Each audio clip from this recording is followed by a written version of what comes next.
friends, welcome back. I recorded myself reorganizing my little plant room and I wanted to go ahead and just post it, even though I'll be disassembling this plant room here very shortly once I get my little indoor greenhouse, because I need to get this little room cleaned really good and organized because we will, I think, be putting our house on the market here very soon.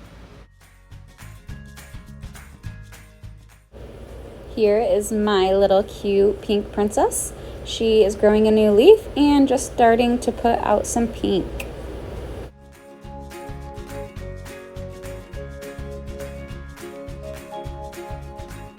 If you do stick around to watch the whole video, I will give you a little tour of my propagation station and we will do a little show through of the finished product that we do tonight.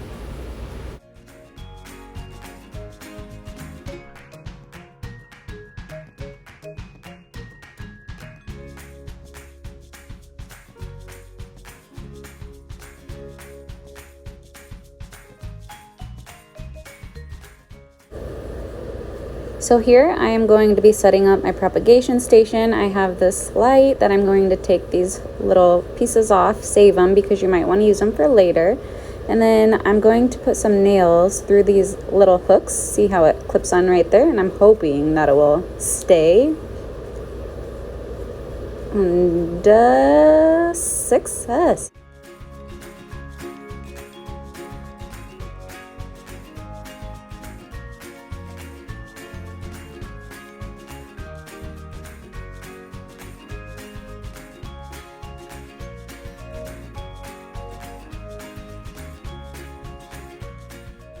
Okay, so a helpful hint before you mount your light, make sure that you find where to plug in the cord to.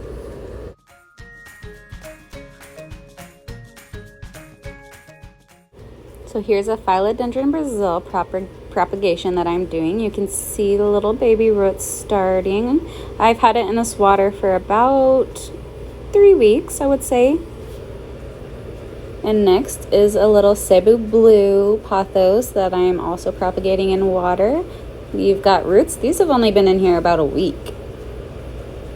I do keep them on the heating mat so they stay nice and warm and under the light.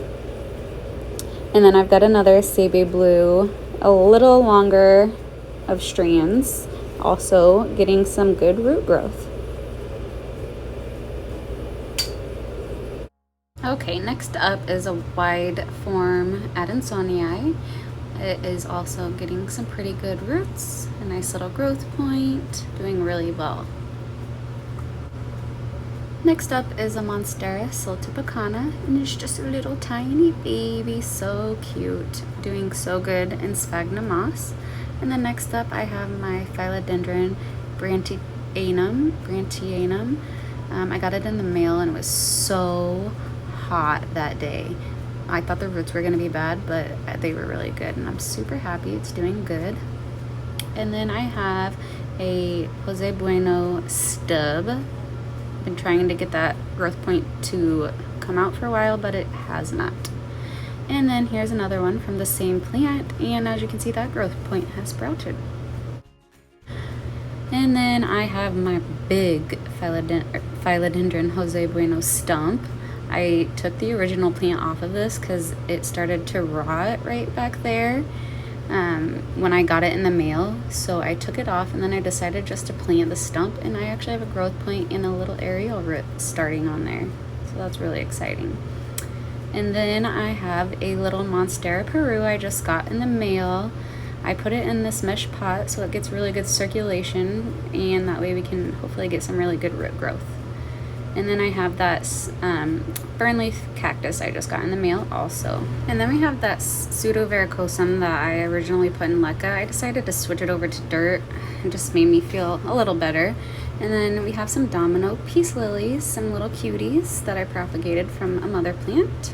And of course this variegated Epiprenum pinnatum. Excuse me if I'm saying that wrong. That's a tongue twister for me, but it's got a little baby coming out. And then this is my special variegation box, all my propagation box, all of my fun props I have in here. My white night philodendron with a leaf coming, and then I've got a baby melanochrysum with a leaf pointing down, doing everything that it's supposed to perfectly, and a silver sword philodendron. I had one of these before and I killed it, so I got another one just like it, and it's doing really good. The little ones seem harder for me to get going for some reason. And then my favorite is another variegated epipenitum, and this one is my favorite. It's got such beautiful variegation. I am in love with this plant and I cannot wait to watch it grow. So beautiful. So then I just stick all of these back in here, and make sure you put a cup of water in with a prop box. That way you can keep the humidity when it's covered. I put everything back in there, get it all rearranged, and then I put a plastic bag over the lid when I put the lid on. Oh, and you can see the water that's accumulated from all of the evaporated water.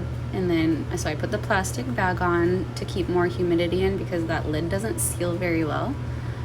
And I make sure that the leaves are not touching the sides of the container, otherwise they will rot. And then I have a little Brazilian rain tree, so cute. My first bonsai I've been able to keep alive, and she's sleeping. Okay, so we're getting down to the end of this. These are just a few Monstera deliciosos that I chopped up and propagated. They all have root growth and growth points, so that's been very good. I did some in water, some in sphagnum, and I put them all in plastic cups because, you know, reduce, reuse. And there's a little tip growing on there.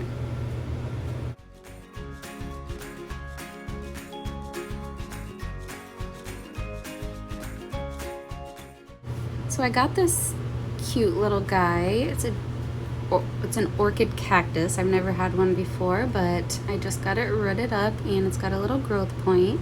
And then I'm not sure what this is. I got it as a gift cutting, so if anybody could tell me down in the comments what it is. I did get it to root, however, so that's a plus. Okay guys, let's do a little overview of what we've gotten finished. It's not 100% complete, but it's perfect for now. If you like my video, please hit the like button, subscribe to my page, and turn on the bell notifications so you know when I post videos. And as always, if you have any suggestions for videos or any comments, leave them down below. Thanks, plant friends. Goodbye.